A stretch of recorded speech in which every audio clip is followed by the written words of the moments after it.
Oh yes, we're doing that podcast thingy. Okay, right, I'm Jan. I'm Sharon. And we're menopausal friends living here in France, and we plan to share with you our lives, Loves. and laughter, as the saying goes. There's always lots of that. We'll be discussing many subjects and also just being us. Enjoy! Woohoo! Hello, welcome to our podcast. We're back with part 2 of our comparisons with France and the UK. I'm Jan. And Sharon? So we Who shall... I said and Sharon. we shall continue.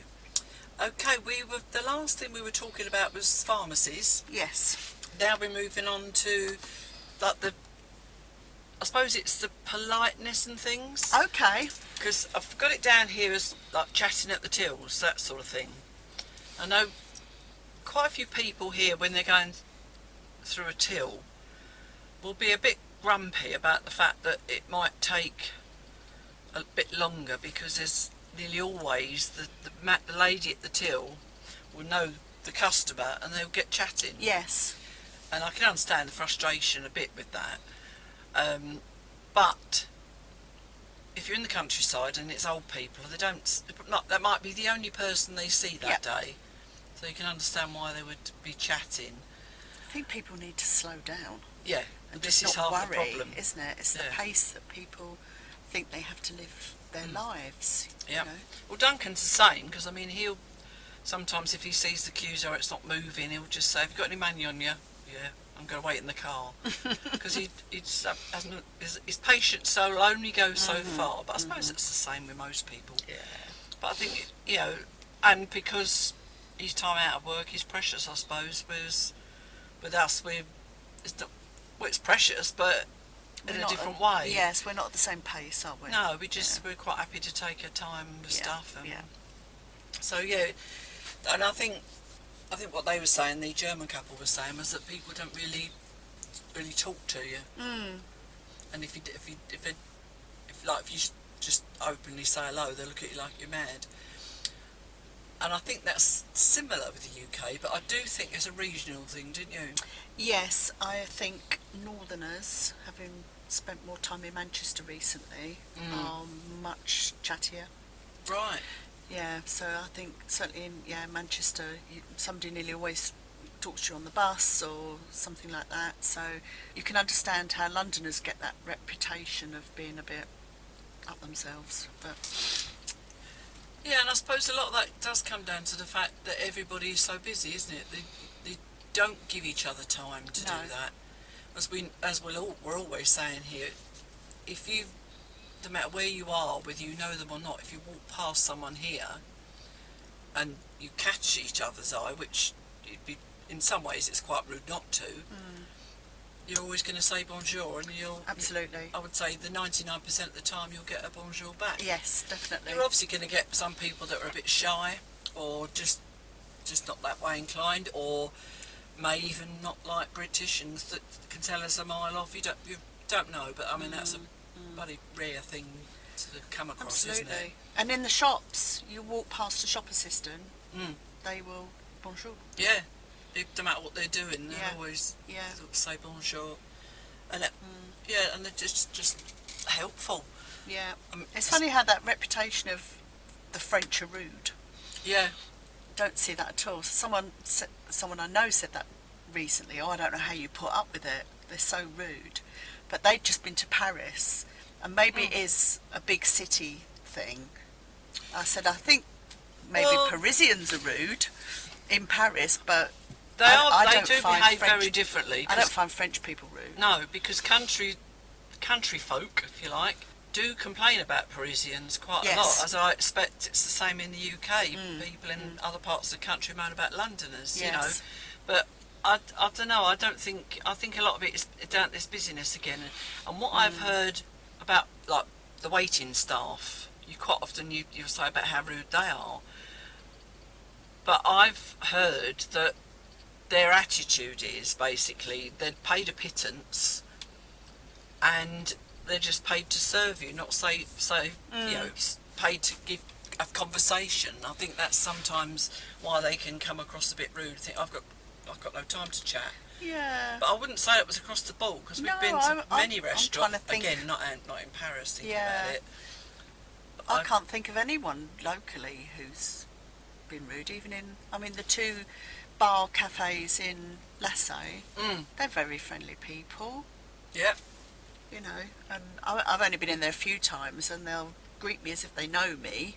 You know, I really like that. I think they realise the importance of just being nice to your customers. Yeah, yeah. That's just the way. I mean, a lot of the time, I think, especially in a big town, it's all about the money they're making, not necessarily there to make friends. You get a bonjour when you leave as well, don't you? Yeah, yeah. And and occasionally you'll say, there's one we're sort of getting used to, but it's like if it's a weekend, I will always say bon weekend. Yes. It took me a while to think that's the same as English, but only the weekend bit off. And they'll say sometimes également. Because I remember Adam asking me that. I said about I think he'd heard him say it, and just what poor lip read said it. I don't know whether he heard it or not. It took a while to get used to that. What does that mean? Just being the same to you. Same basically. to you. Because également is like equally. Yes. The same as you. That's basically the way they say it. Right back at you. Yeah. Yeah. Exactly. Yeah. Yeah. So overall, it's very rare, isn't it? To not have someone say bonjour.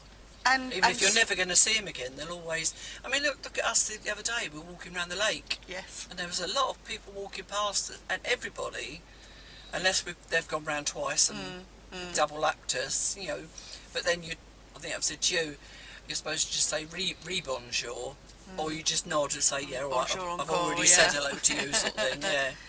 But I think what surprises me as well is children will do it. Children will do it to adults. Yeah. Without sort of an elbow by their parents. Yeah. Yeah. I've told a couple of times. Teenagers, especially, it stands out because teenagers are usually very grumpy and don't want to talk to. But if they are there, they'll always just say bonjour, madame. Yeah, I remember when I had Cassie's my little dog, and I was walking. I used to do a little route with her around a field around the back of the school in the village, and it was quite dark, and it was near Halloween, and I could see this group of teenagers hanging around by the school wall, and I thought, I wonder if they're going to jump out at me, because they were having a bit of a giggle and a laugh, and it was. So I got right up to them, and I was always almost on my guard, waiting for this, and they just saw me and they went, bonsoir, madame. I got them wrong, They just come across as so much more respectful. Yeah, yeah. So we will say that in restaurants, don't we? The children seem much better behaved. Again, we're going on the countryside, but I've been in towns as well, and it's rare that you see a parent shouting at their children. Yes.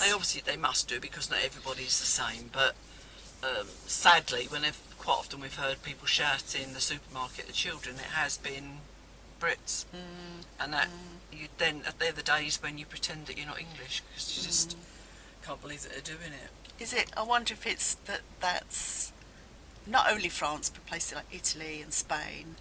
Children very much mix with adults on a social basis, very young. They'll always go to the restaurants. Exactly. With them, don't they? Yeah. So I wonder if they just get taught adult manners in a different way. Well, I think if they're brought up with it right from, and I know you obviously people in England take their children to restaurants with them and that, but how many times do you see the kids sitting there screaming and shouting and their parents saying nothing? Yeah. Whereas, I mean, shows you how we're in the wrong mode. I was telling you that we went to the Chinese as well. That was nothing we did a couple of weeks ago. Went into the Chinese, and we were the first people in there, and we saw a family coming in, and obviously straight away you're thinking, oh God, which is horrible, but that's because what we're used to and what you sort of expect even now. And there's all these loads of tables, because they can take loads of people in that restaurant, and don't straight away said, I bet they're going to sit near us, and they sat on the table behind us. So of course, oh God, wait, let's see. And those kids never murmured. They did nothing but just sit politely, and you just said, well, you didn't even know they were there. So it's so different, really is. And I hate that I have to can say that, but I don't know if it's like, I mean, being not in UK, I don't know how my grandchildren behave like that when they're out, but they're certainly very well behaved when I'm there. Yes. But you can't help but think sometimes that's because I'm there. But then why, you know, they don't have to be that well behaved in their own home, but yeah, I don't know. And plus obviously I taught them better. I taught my kids to... Well, I did as well. So, you know, it's just down to the parents being lazy sometimes. And there's really... this thing about letting your children do what they want to do. It's... Nah. I see something the other day, and it was like a documentary, and this, I think it was that red-haired actress, that woman that goes around, does little documentaries and things, and I think she was doing one where she was... Is it the Irish woman, or are you thinking about Stacey Dooley? That's Stacey Dooley. Yeah. And she was basically filming in a house where the parents very much let the children do what they want to do. I must watch it. I've got to be in the right frame of mind to watch it, because I know I'm going to get angry. But then each to their own. Everybody bring the kids up differently, but I do think kids need boundaries. I think they respond better with boundaries. Those boundaries don't have to be very restrictive, but they need to know where the boundary is. It's the same with pets and children. All of us, we all need some boundaries, don't we, to know? I think so. To know how far we can push things, how far we can do things. I mean, yeah, you just with any children, it's just important, I think. So if you don't give them, then what is the world coming to? Oh, don't start. We don't want to be those podcasters, Jan. No, we don't. We're going to stop right there. And the other thing is about being a vegetarian in France, and I think we might have touched on that during another podcast. About the difficulty. Yeah. And if it's even possible in France, isn't it? But it's, yeah, I would say it's much better than it was when I first started coming to France, which was probably 20 years ago on holiday. And I think in the cities, it's possible to be vegan now. You do see vegan restaurants even in Nantes and places like that. I think Duncan and I probably don't notice them as much, but we have mentioned some to you, haven't we, in the Laval? But they are still maybe a rarity or something special, where in the UK now you can go to Burger King and the whole Burger King menu is also plant-based. Oh, right. So they do a meat version and a plant-based version for absolutely everything on the menu. And that's in every Burger King, you know, so that's just an example where it's much more I mean, it's accessible. going to be interesting when we go. I mean, I'm going soon, then we're both going up, you know, after that. But, I mean, you've been there more than I have in recent years. But I just think on that side of things, the UK are very much more inclusive of everything, aren't they? They want to adapt for everybody. Same whether it's language, sexuality, food or anything. In some ways they're scared not to, because there's such an easy way to sue people or with anything. But I do. Yeah, it's much easier here. Like you said, it's got easier here for some. I think it's that thing again. I mean, we've talked about we like the way the French, or certainly your rural French, protect their traditions. Well, what goes along with that is also they eat very traditionally, certainly in the countryside. So their traditional food would have been local farms, what they could produce themselves. So it does tend to be meat based. Yeah, and that's that's just reminded me, because as we were saying in the last podcast when we went to Natty and Leon's and we had the meal, and but it was majority of it was fish and meat, wasn't it? Yeah. And it took us a long time, but I think that's because when they have people round, they've always seen the meat and the fish as the luxury part of the meal, and they want to be able to feed their guests the best. Right. Which is why you don't get the vegetables, because very often they see the vegetables as a pauper's side of the meal. Right. Which That's is sad, interesting, isn't it? It's sad because that's I think that's the only thing I can think of, because sometimes we've gone there and had a whole roast chicken, and you sit waiting for potatoes or something to come out, vegetables, and she'll even just put a bowl of crisps on the table. because to them the main part is that chicken. And we're used to it now, but we do miss it if we go and eat it. Even the restaurants, you don't always get a lot of veg, do you, really? No, you don't. No, you're right. We've gone off on a tangent with that, but although we are talking about vegetarian, so yeah. I mean, you do get more veggie products in supermarkets now. Yeah. You do get animal-free products, like you can buy vegan soaps and things like that. I think it's getting there.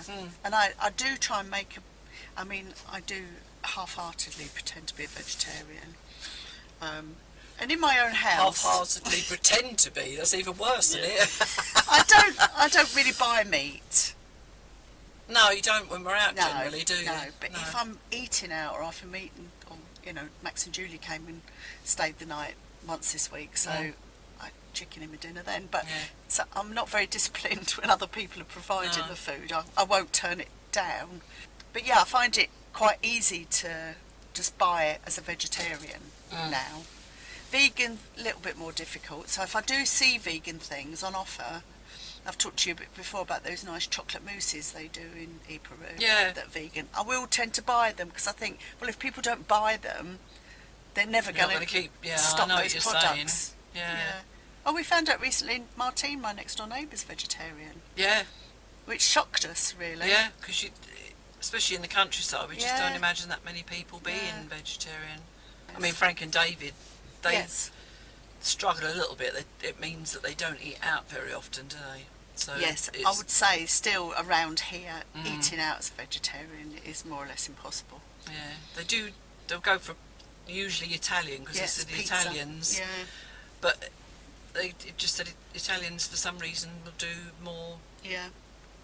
Down the vegetarian, an Indian. That was it. The Indian. Oh yes, the Indian in Mayan now does a vegetarian set menu, doesn't it? But apparently, Indians generally don't eat a lot of meat anyway, so that's why they say Indian is a good meal to go for. When you're vegetarian, so it may not be as easy as for us meat eaters, but it's not impossible. So if you're ever coming to France, don't think you can't and you're vegetarian or even possibly vegan, there is always options. I'd imagine it's probably quite awkward if you are the only vegetarian or vegan in your family and the rest are meat eaters. That must make things a bit awkward, but then that'd be the same wherever, wouldn't it? So I mean, and touching on that, actually, you're talking about gluten-free and allergies and stuff. I don't know. I think you do see about gluten-free and the nuts, don't you, on menus now here? Sure, you like nut-free. That's a good point, because again, you'll notice that in the UK. Yeah, a lot of it is it's at the bottom, isn't it? Yeah, nut-free or gluten-free. Or even they will ask as you're going into the shop, the restaurant, do they? Yes. Yeah. So, I mean, it's very allergy orientated, which I can't say I've seen a lot of here. No, I'm saying it's only we're talking about it now that I'm thinking, have I seen it? But definitely products in the supermarkets. There's definitely gluten-free sections in the kind of health sections. Yeah. But I can't think I've seen anything. Well, I'm now wondering, do they actually? Because I know they do in UK, you'll actually tell you all the ingredients, so it may, that way you work it out for yourself if you can eat it or not. There is a little bit of that kind of blaseness about health and safety, I think. Oh, here? Yeah. Where it's kind of, you're an adult. Yeah. If you trip over, it's your bloody fault. You should be looking where you were going. And if you're worried about that food, don't eat it. Yeah. Which is... It's strange. I think people have said, French people have said before about, we in the UK we became obsessed with EU regulations, going to make all the bananas straight and all that rubbish. But I'm sure I read or listened to someone French saying, in France we go, yes, that's a good EU regulation, and then we ignore it. Yeah, they do. Yeah, because we've seen some strange health and safety things. Do you remember those photos I think it was Stephen put on Facebook of Stephen, the doctor? Yes. Sorry, I'm trying to think of Stephen. Yeah, Jen did a podcast with a video with him. Stephen that was in the podcast. Yes, okay, I remember now. Yeah, of this kind of cherry picker, ladder, strange contraption. That was putting decorations up, wasn't yes, it, at Christmas? Yes, and you think, oh my God, health and safety nightmare. Well, it's it, and you see them up a ladder. Probably they might have a hard hat on, but very rarely. There's no one foot in that ladder. No. There's no one standing at the bottom. No. They just don't think like that. No. And like you're saying, very often there's the end of a tractor, what they call it, like the bucket on the end. Yes. They'll put a ladder in that, or they'll stand in that to reach something. Yeah. They just, again, it's that they're not a blame nation, because No. they think, well, if I'm stupid enough to do it and something happens to me, then Well, I think that's the my UK fault. has gone the American way Yeah. of kind of anything Well, syllable. as we know it. Yeah. Yeah. Yeah, I'll get sued for that, or I'll get reported for that. Yeah. But they blame that on the EU, not on. Oh, right. Yeah. Oh, that's Or interesting. maybe that's just the Daily Mail. Yeah, not the Daily Mail's like, yeah. Yeah. No, that's what got on my nerves, I must admit, in living in the UK. Everybody's frightened to do anything in case they're going to get sued. Which is, I mean, it's probably really going to long. come here, Yeah. but... And that's going on now to talking about crafts and things. It's surprising how many... Oh, it shouldn't be surprising, but being the countryside, you always would imagine that they wouldn't have hobbies and things, but there's a lot of craft people here, haven't there? Craft people making stuff and selling stuff like at these fairs and things like that. Yes. And it sort of made me feel a bit better, because I thought, oh, at least I now know when I can buy stuff here. But fabric is expensive to buy here, and I think, and that's partly why I suppose I've been driven to using second hand or new fabrics that have been neglected. I got given a lot of fabrics that were neglected, as it were, and like they weren't using, so they gave them to me. Good for me, but I don't know if it's a young not person cheap, is it? thing here, where you get that kind of trendy retro thing amongst young people in the UK, in that they go to board games cafes and craft fairs. Oh, Maybe right, that's just my yeah. kids, because my kids and their partners, certainly not so much Callum but the other two, are very much in that world. I don't think my lot do. Yeah. Yeah. But Yeah, I was it's thinking if just an age thing. But Yeah, no, fabric is expensive here. I won't Yeah. question that. Yeah. I mean, there are ways of, if you're here and you want to get fabric, there's ways you can still buy online and everything, but you've got your postage and everything on. Well, let's just reuse. There's plenty out there to reuse. This is why we try Yeah, telling people this all the time. yeah. So, I'm constantly thinking of other ways of using my clothes these days if I can. There are just, I mean, it's just a straight comparison. There are things that are more expensive here and cheaper in the UK and vice versa, aren't there? Wine, obviously, very cheap here. French wine especially cheap. Yeah. UK, bloody expensive. You know, It is compared to when we left. Yeah. Well, I mean, I was in Manchester a couple of weeks ago. There's this really nice red that Flo and I both like. It's my offspring's partner. It's called Jam Shed. It's really nice, but it's only like a Syrah grape or something. I reckon here you'd pay about €3, €4. I mean, it's £8 for a very average bottle of wine in a supermarket. I'm not talking about going to wine merchants or anything. No. There's a huge difference in price. Whereas here, every now and then you can still get a bottle of wine for about £1.50. Yeah, can't you? definitely. Yeah, I know it's Definitely. euros, but Yeah, definitely. So if you compare that, if it's It's even £1.50 lower. here, it's even lower if they Yeah. could get it in the UK. Like I Yeah. don't.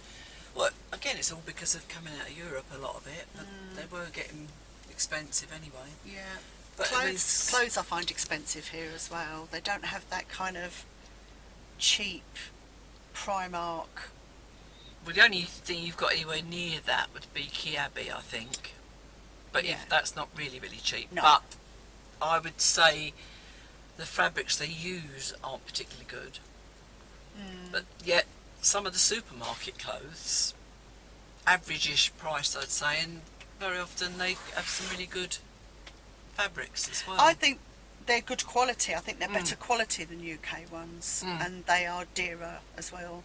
Because that's what you're paying for, aren't you? Yeah, I used to buy a lot of supermarket clothes in the UK from like Sainsbury's and Tesco's, especially Sainsbury's. I used to like the two range. Yeah, well, I'm the same. I like the two and George. Yeah, yeah, but yeah, they're good clothes here, and they've got some really nice summer stuff in at the moment. Yeah. Gorong, sorry, this would be no relevance to me, but Gorong is where I have my French lesson. I quite often go into their Super U on the way home. Sometimes to get chocolate, not always. Yeah. I wonder if they recognise me in there and think, that woman never buys anything of any use when she comes in here, because it's always treats on the way home from French. But they've got a lovely clothes range in there that I've not seen in Mayenne. There's really nice. I might go back and get one of the dresses. Anyway, but it won't be a cheap dress. It won't be an eight quid number. Something that'll last you a bit. It'll be 25, 29. You know. Yeah, but that's still a reasonable price. Yes, compared to, I mean, there's a lovely shop in Mayenne we both like called Chouette. Yeah. Which we recently found out means Was it cute? cute, Wasn't it? Yeah. Anyway, it's a lovely shop full of beautiful linen stuff, which is often Italian, actually, isn't it? Yes. Yeah, that is expensive.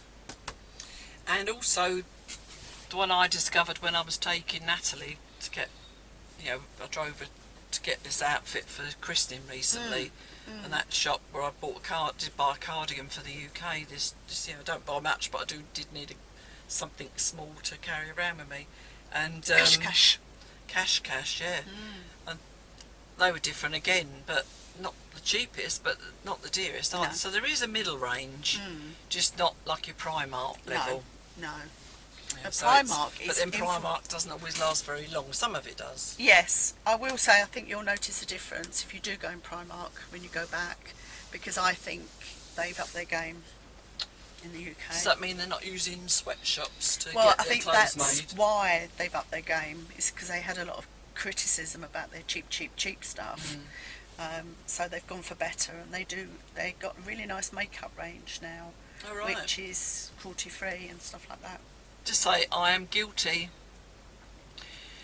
of buying in there because it was cheap, because I think I must have been a bit oblivious to all this Sweatshop stuff. Yeah, because when my children were all young, I'd just go in there a lot, and I'd come out, especially in the sales even, I'd come out with bags and bags of stuff, because it was a way I could clothe my children. Well, I was going to say, and I'm not look like paupers, you know. 7 kids between us. You know, Yeah. sometimes you did, especially the way kids go through clothes and they grow so quickly and get their dinner down, it doesn't come out. You know. Yeah. Yeah. Unless you've got a very good salary, you're not going to be able to buy good stuff. I mean, if you can do that, if you can buy fairly expensive clothes and then you can pass them down the family or sell them on, then that's good. But yeah, I probably did a bit of both, actually. So it does all depend on your pocket, It does. what you can get. It does. But yeah, so here's mainly, I mean, and underwear is another thing, very expensive here. Yes. No matter where you buy that, that's always expensive. But I haven't bought underwear in the UK for a long time. Yeah, no, I think still Primark and Asda and things like that, you won't get an equivalent here. I think all the prices are kind of Marks and Sparks prices, aren't they?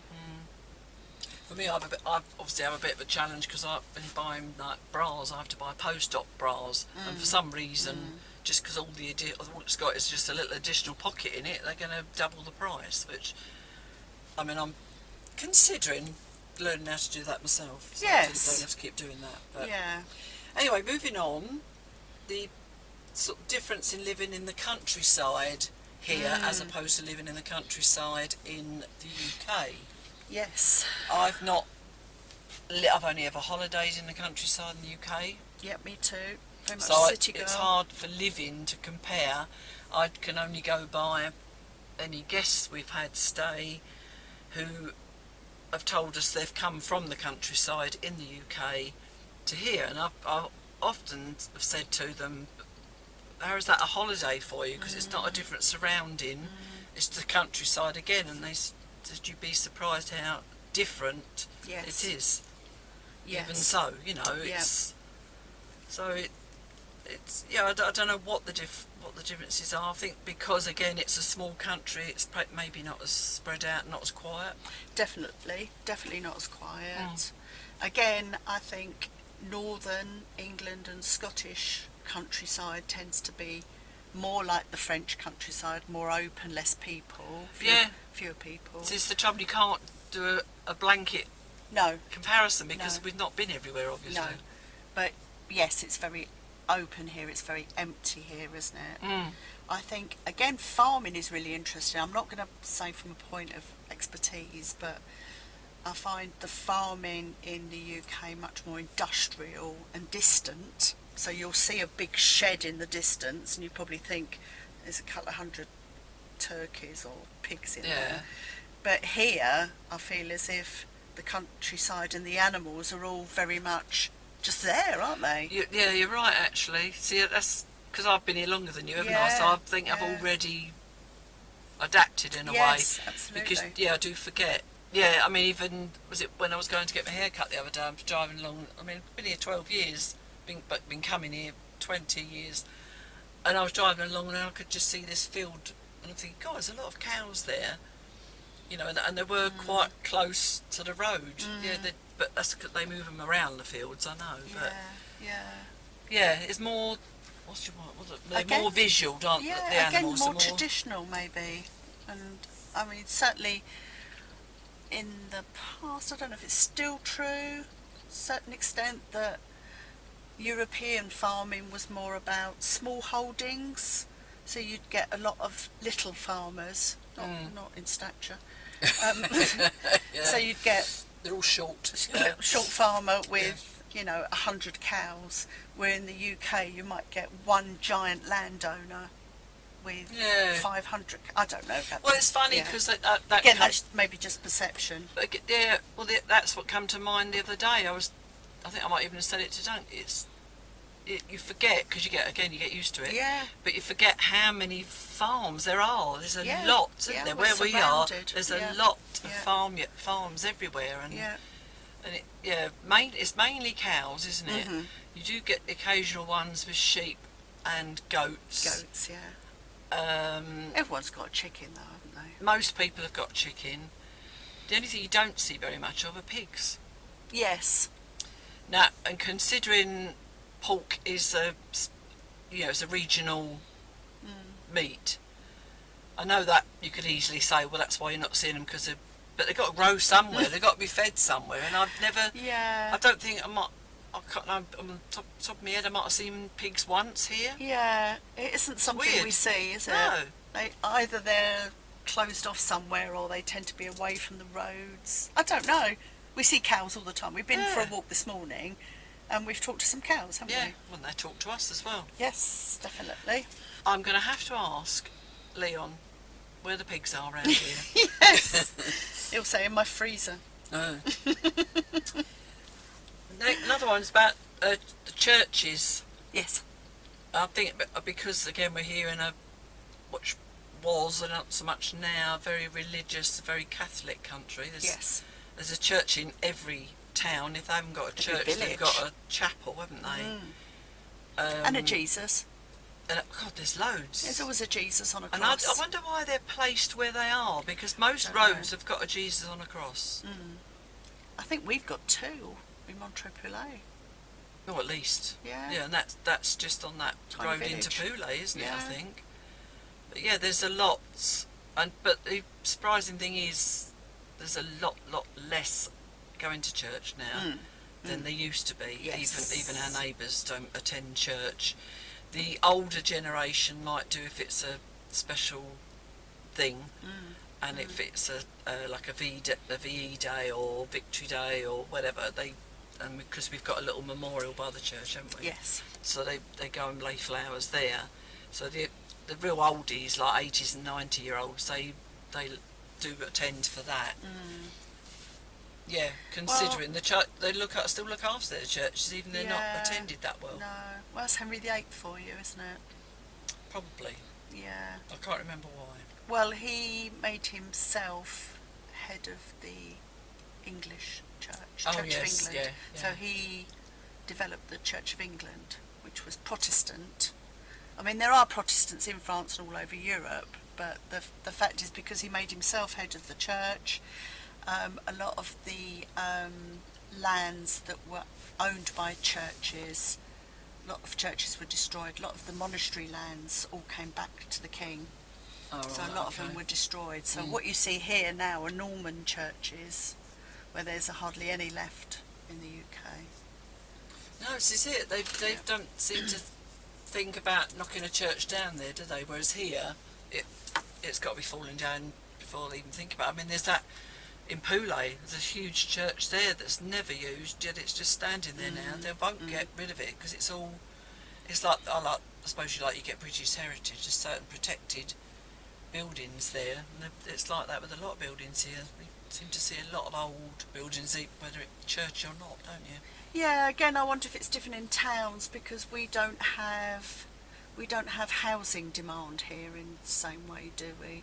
I mean, you go to Laval, which is only 40 minutes away. It's got a train station. All around that train station now, they're building flats. Right. So there's obviously quite a lot of demand for housing around there. Yeah, it's not that the housing's not there, it's that it's needed because they want to be near to work, isn't it, I think? Yeah, and I do think there's that fast train. A lot of people work in Paris and live in Laval. That's a point, yeah, because it's a convenience there, It's isn't only it? Yeah. an hour and a half from Paris now, I think, on that fast train. Where here, we've got empty houses everywhere, haven't we? We've got an absolute dilapidated house on the... I don't know why I point, as if it's helpful to you. It's probably not... And you're not even pointing in the right direction. No, probably so. not. But I am pointing. Yeah.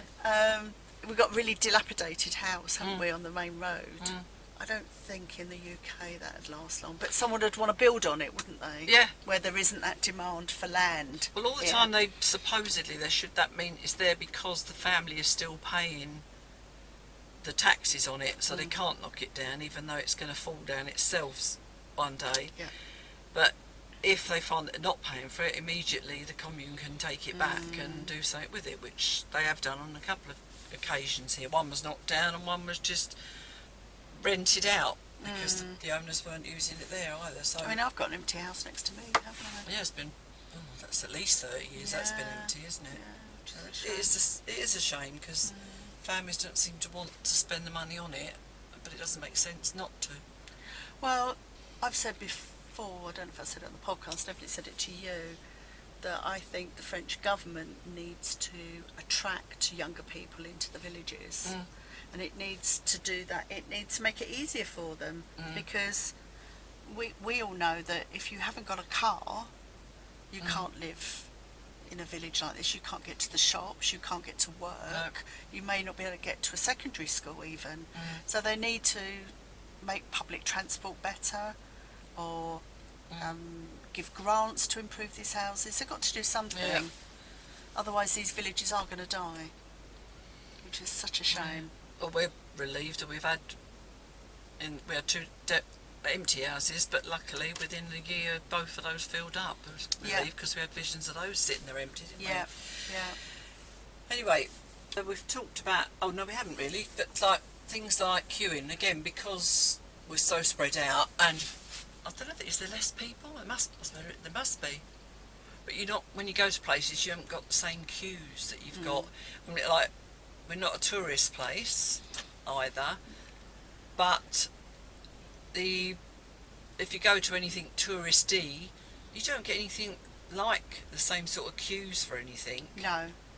And often the activities themselves are a bit cheaper as well. So you go somewhere and you know you're not going to be stood for hours waiting to get in. Yeah. That's just another real bonus. So, area-wise, I mean, even the UK, I mean, I think if you just said England, it'd be even starker. But anyway, France is literally twice the size of the UK. Yeah, did I say France? France is literally twice the size. Yeah, France is the size of the UK, Twice the size, but round about the same population. Yeah. So you've got, half as many people living here. Despite all the Brits, Despite Brits us lot here. coming over, Yeah. but there's others as well. Obviously, there's Australians, as you know, and Americans. Yeah, other people from Europe, German, Dutch. Yeah. Yeah, it's interesting. So, I mean, we are a lot more spread out, and I think that's more noticeable in the country. But Paris is so much smaller than London as well. You don't see, realise. I didn't realise that. I thought it was about the same size. No, I'll do that quickly for you as well, if you like. London has around 9 million people, and Paris 2.2. Oh, that's surprising. Yeah. Wow. So that's a huge difference. So even isn't it? Paris is a bit more spacious, what do you think? But then, like you say, but it's a smaller... Yeah, I don't know if it's just compacted in the same way, but just fewer people. But yeah, it's interesting. Well, I must admit, when I've been to Paris, I can't say it felt like really, really crowded. But the people in Paris probably think it is. But regarding that, again, it's the difference between where we lived in the UK and where we live now. Yes. We just revel in the fact that it's so much quieter, don't we? Yeah. It's... That's why we're here, isn't it? Yeah. One of the reasons we're here. And the benefits of, if you look on a map to see how long it's going to take you to get somewhere, that is what it will be, because you're not getting caught in traffic, you're not getting caught at traffic lights most of the time. If it says it will take you 20 minutes, generally you're there in 20 minutes. And it's surprising as also that how many places are 20 minutes from us. Every time you look, it's 20 minutes. Yeah. And talking about getting anywhere, public transport, obviously we don't have any public transport. We've, as you've seen in many of my interviews, if you've been watching, but it doesn't seem to bother anybody because most of us will drive. Yes. So there's no point really in coming to rural France unless you can drive, or if you're the couple, at least one of you can drive. Yeah. But then the difficulty is if the person that drive dies, then you could be stranded. So you've got to think about all these sort of things for the future, really. Yes. Or at least they do have the Alliop buses. Yeah, there's the Alliop, the buses. Yeah, which will. Well, they're saying even in, I think it were before I left the UK, they had these little buses which would go more direct. You could actually get the small buses, the B buses or something, would take you down your road or something, didn't they? So it's a similar thing to the Alliop, whereas otherwise they're just the main usual routes, aren't they? Yeah, I mean, we have a friend who lives in the countryside beyond Champion, who, I mean, she's 80 now, but she used to drive up until very, very recently. Yeah, and then had a car accident, wrote a car off, can't afford a new car, and now is stuck. Yeah, absolutely stuck. She is quite stranded now, isn't she? But the Alliop bus will pick her up and take her shopping. It's practically to her front door. Yeah, it's very limited where it will take her, but she can take it and go shopping at least. And that's the same bus that Natalie takes to work now as well. Yes. So they are quite good because you can book them and that. So yes, but they're rare.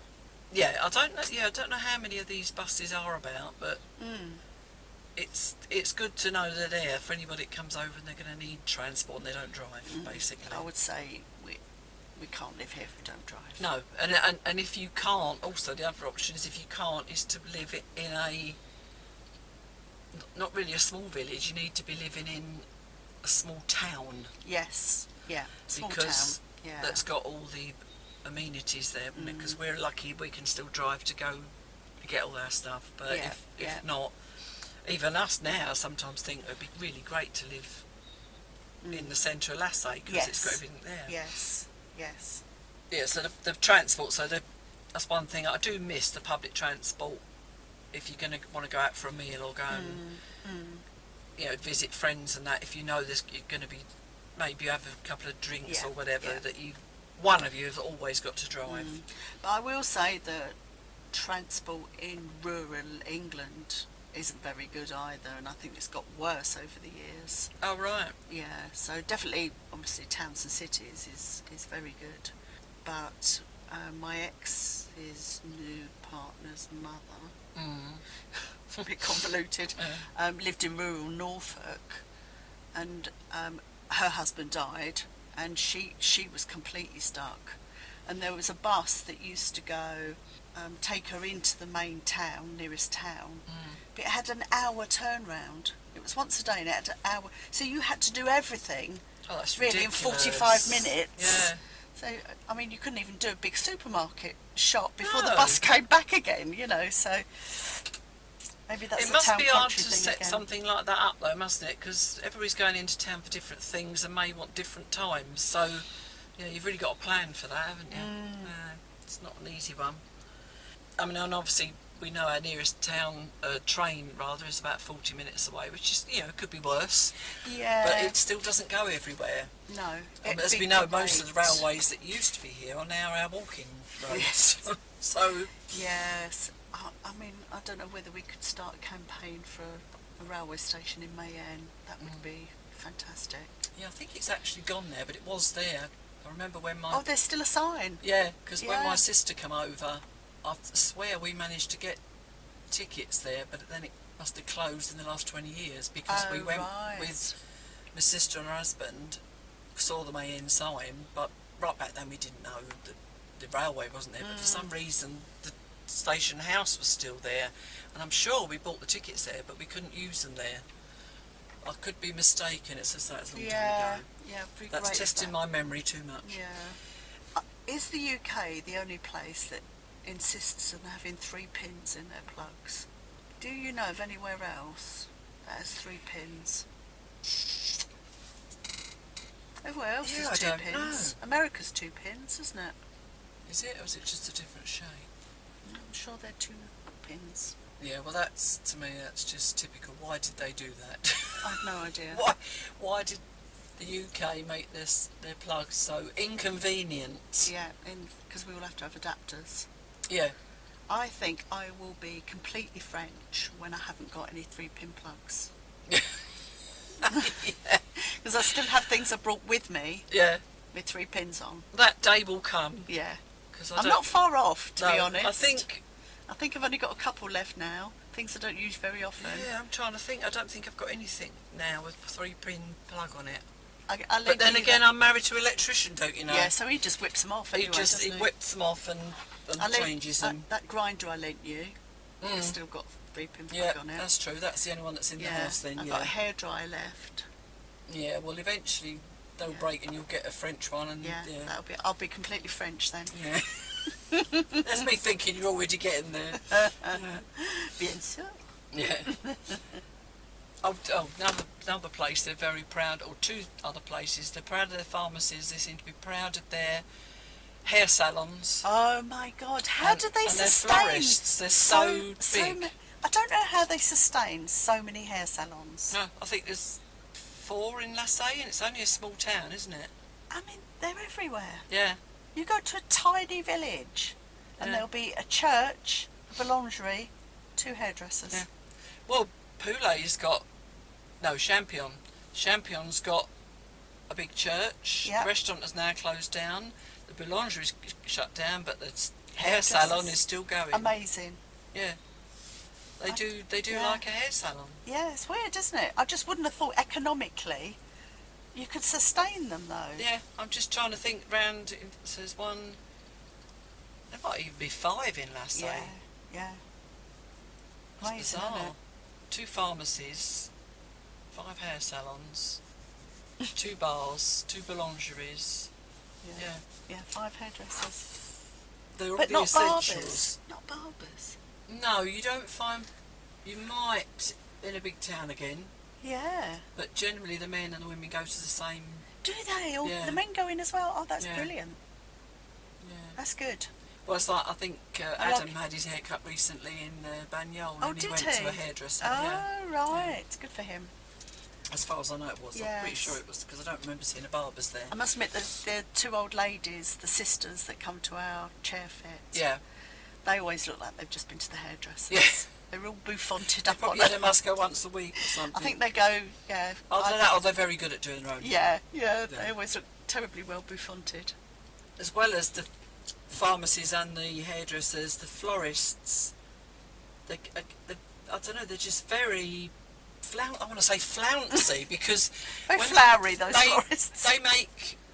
They do like flowers with lots of things in them, don't they? Bright coloured things, arrangements, and they're always in cellophane.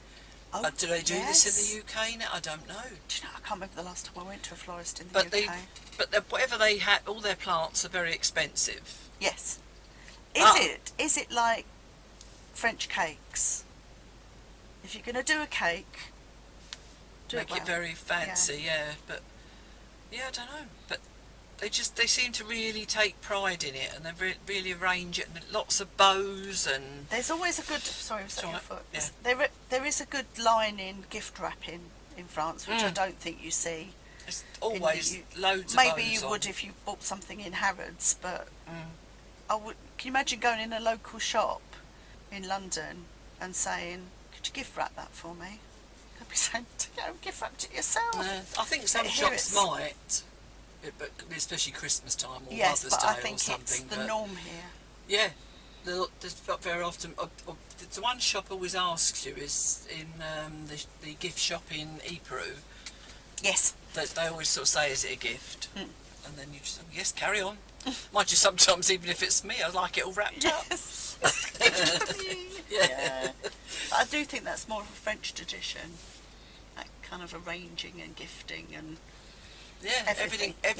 It's all about the appearance, isn't it? Yes. Because even some of the women in the countryside, they've still got to have their appearance, their cropped short hair and makeup and everything. But but there's a lot of us that don't. There's a lot of slobbing about. But then we're about. not French, are we? There's a lot of slobbing about though, as well. Yeah, there is that as well. But I suppose it's just different people. Yeah. Different strokes for different folks. I mean, one thing that really bugs me. It's only about the plants being expensive. It doesn't matter where you go, even in Lidl or Aldi. The bunches of flowers you get in there, they're good price, but only because they're good price compared to everywhere else.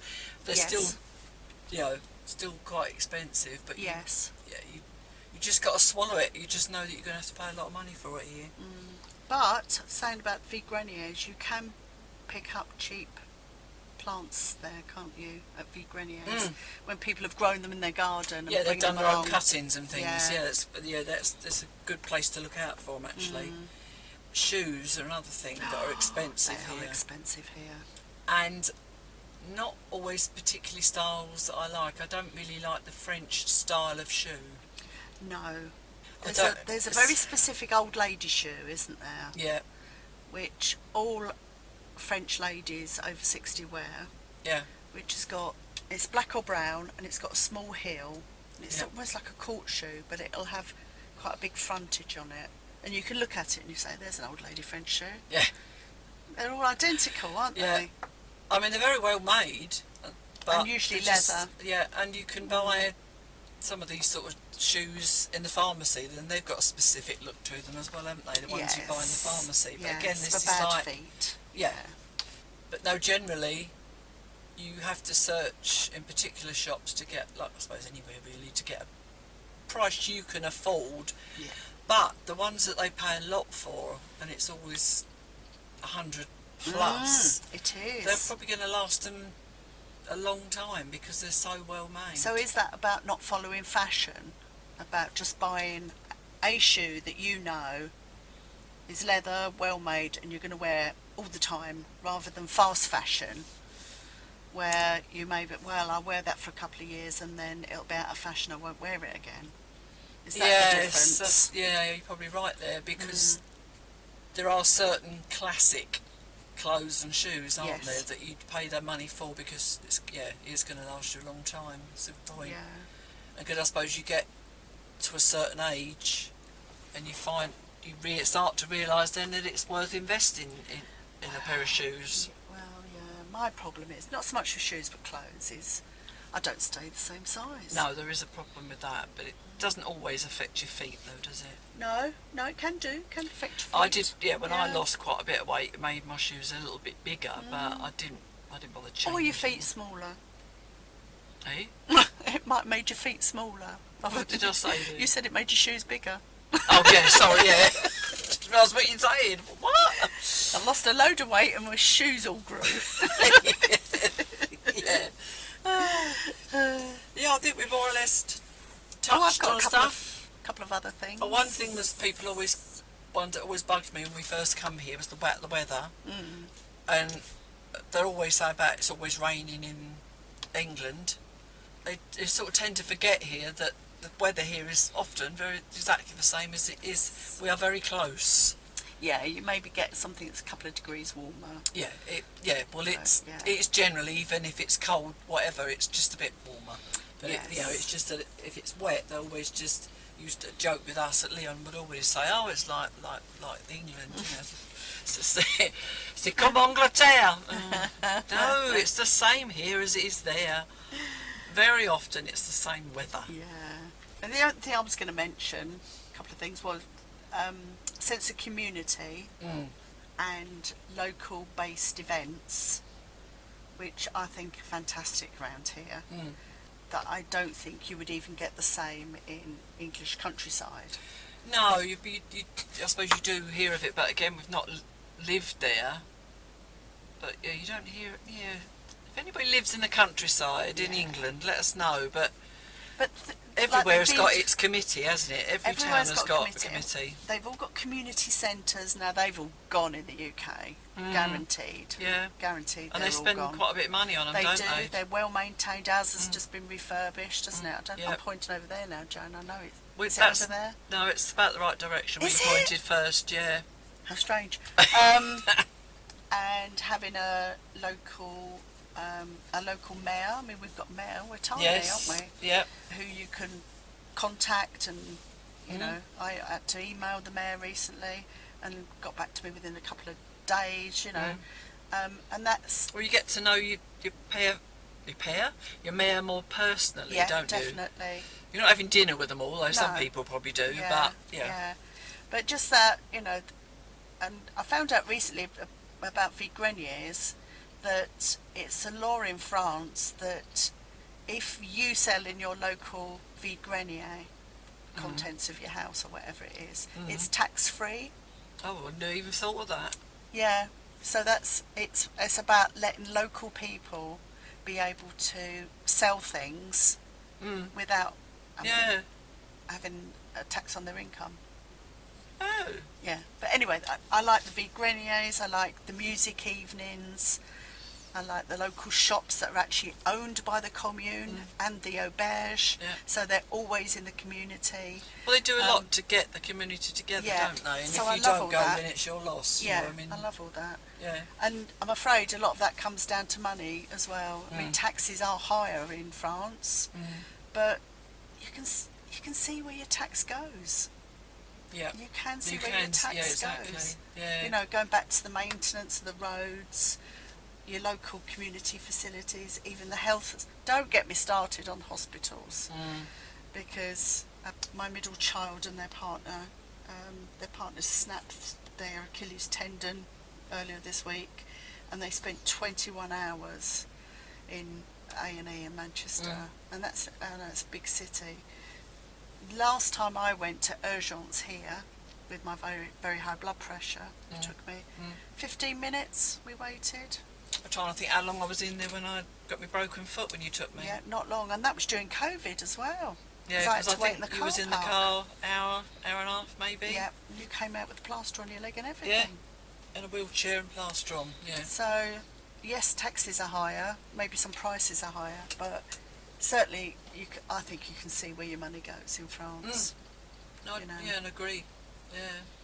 As we say, we've got these new people in the bar as well who are very keen on getting the community together all the time. They're brilliant, aren't they? They and try just really talking about that, it's just reminded me one thing we didn't touch on when we were talking about clothes. They do have quite a lot of second-hand clothes shops rather than charity shops, don't they? I mean, even Leclerc, one of the big supermarkets, or actually a couple of supermarkets have started selling reconditioned electrical goods, haven't they? Yes. And one supermarket we go to, Leclerc, they're doing second-hand everything, aren't they? Yeah.